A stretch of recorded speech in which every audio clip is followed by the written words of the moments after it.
nag-meeting din po kayo kasama ng mga direktor po, kawani ng UP-PGH. Oo, kasi yung paglilinis doon sa Paura at saka Pedro Hill. Kasi tama naman sila.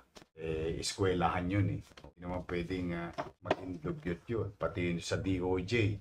Kaya lang talagang nakikipagpatentero sa atin yung mga obstruction doon. Sabi ko, wala na tayong magagawa. Ilang linggo ko na silang pinakikiusapan, inaalis, sinasaway, pabalik. Tutuldukan natin yan. Pasensyaan na lang. Ayaw po ninyong makinig. Kasi talagang irereklamo tayo ng komunidad. But in this case kasi also, UP-PGH at saka PGH, sila Mr. Gap Legaspi also. Dr. Gap Legaspi, yung director po ng PGH. Ano yan, tutulungan tayo niyan. Kasi malapit na. Maalala nyo mga batang Maynila, pinagawa natin yung ospital ng Maynila. Bago, 10-story, fully air-conditioned public hospital. May MRI machine, may CT scan machine, may X-ray machine, merong multiple operating rooms. Meron tayong yung sa babae. Mammogram. Lahat brand new. X-ray, stationary X-ray. Pero meron tayo isang ginawa, yung cath lab. Kaya mga batang Maynila, yung isang pinakamahal na diagnostic, malapit na yung cath lab, baka makapaggawa na tayo ng angiogram. Tapos sa training, angioplasty. Yes. Kalahating milyon yan. 1 milyon yan.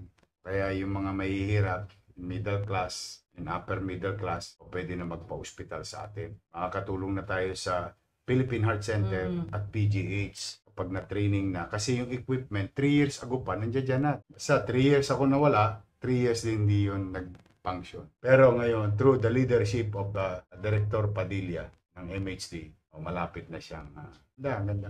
Ako masaya ako sa inyo mga batang Maynila. Sa totoo lang, nakita ko how it works ngayon. Na-train na tayo for angiogram. Yung angioplasty na lang. Tapos bibili na lang ako ng 2 pirasong subsidiary machine, which is kaya-kaya naman natin bilhin yun. So, yung mga nagpapa-angiogram ng 50,000, 80,000, tapos magpapa-angioplasty, 1 milyon, 1 milyon. Hindi nyo na kailangan gastusin ng pera nyo. Darating ang oras sa Maynila, libre. Ay, wow. Yes. Yun ang Kaya natin binili yung makina na yun. Pera ng taong bayan yun. yun. Yung mammogram, dapat libre. Pinangutang natin yun nung araw Bagay lang na magamit yun ng ating mga mamamayan. Ayan, inutang natin yan. Na dapat magamit nila ng walang bayad. Kaya kung pinangutang para magamit ng taong bayan. Tapos 3 taon nakatenga. Pero gagamitin natin yan, update ko po kayo. Alright mga kababayan, isa na naman pong pasabog itong naging topic ni Mayor Isko dito po sa kanyang Yormes Hour. Kasama po si mismo Kauson Kamakahilan. No? At isa nga po dito sa kanilang naging topic, ito nga pong mga medical equipment na 3 taon na palang nakatenga at hindi po nagagamit. Magmula nung 3 taong ding nawala si Mayor Isko bilang alkalde ng Maynila ay hindi na po natin nabalitaan itong mga medical equipment na ito. Isa na nga po dito mga kababayan yung angiogram. Tinatawag din po itong angiography.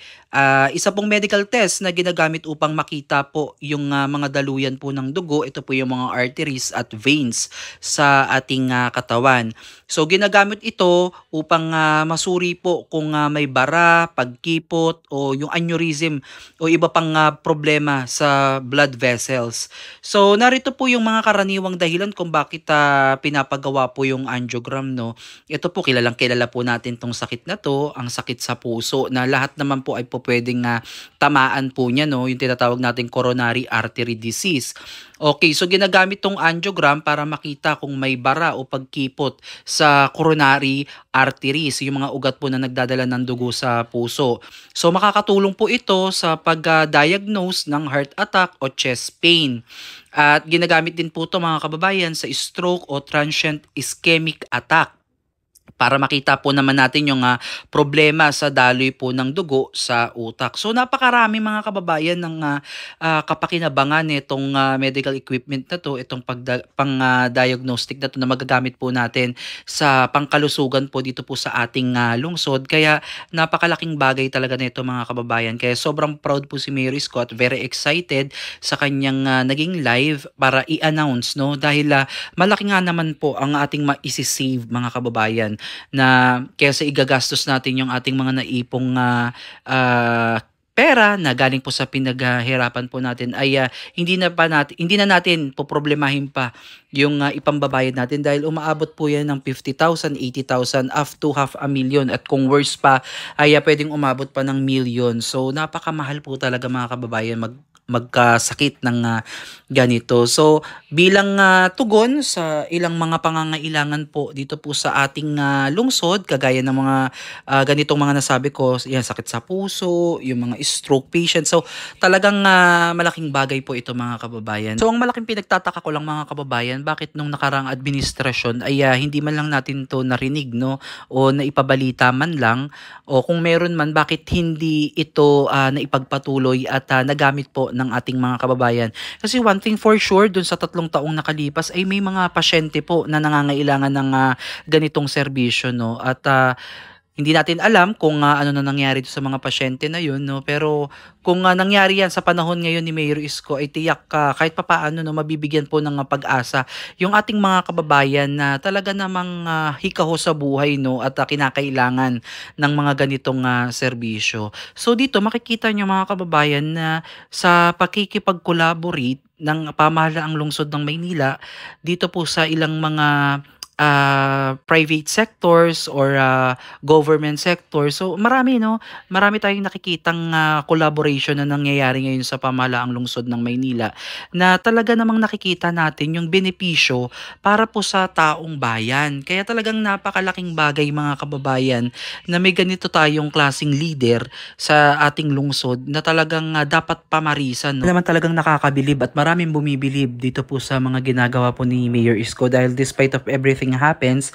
sa nakalipas at alam naman po natin na ang lungsod ng Maynila ay humaharap po sa problema po sa pananalapi dahil nga po sa napakarami at lumobo po talaga yung pagkakautang ng ating lungsod, makikita pa rin po natin yung hope o pag-asa, no, na meron pa rin talaga kahit papaano na magagawa para po muling makabangon po mula sa pagkakalugmok itong ating lungsod. Overall mga kababayan, napaka-impressive po talaga ng ginagawa ni Mayor Isko dahil napakalaking bagay po at napakalaking tulong ng ginagawa niyang pagla-live. Itong Yormes Hour, Talk to the People ay talagang malaking bagay po para po sa lungsod ng Maynila para maapaabot yung talagang totoong balita na first hand po mismo galing po kay Mayor Isko. Ganito yung mga magaganda nating naririnig at nababalitaan, no, dahil at least kahit papaano meron tayong nilook forward na maganda para sa ating lungsod at bilang isang taxpayer mga kababayan ay alam mo kung saan napupunta yung mga buwis na binabayad ng ating mga kababayang nagninegosyo dito sa lungsod ng Maynila at yung may mga property dito sa lungsod ng Maynila. So talagang alam mo na may gobyerno ang lungsod and also kung alam mo kung saan napupunta yung mga binabayad natin para po sa ating lungsod, no. Kaya mga kababayan, please comment down below kung nagustuhan nyo itong ating reaction video at kung nagustuhan nyo ba itong ibinalita sa atin ni Mayor Isko at very excited tayong lahat dyan for sure dahil malaking tulong na naman at kaginhawaan ito para po sa lungsod ng Maynila. So again, mga kababayan, comment down below at ating talakayin yan sa ating susunod na update. At pakishare na din po ng ating video kung nagustuhan niyo po. At please don't forget to subscribe para always updated po kayo sa mga upcoming videos at reaction video na gagawin po natin. Muli maraming salamat po mga kababayan at God bless po sa inyong lahat.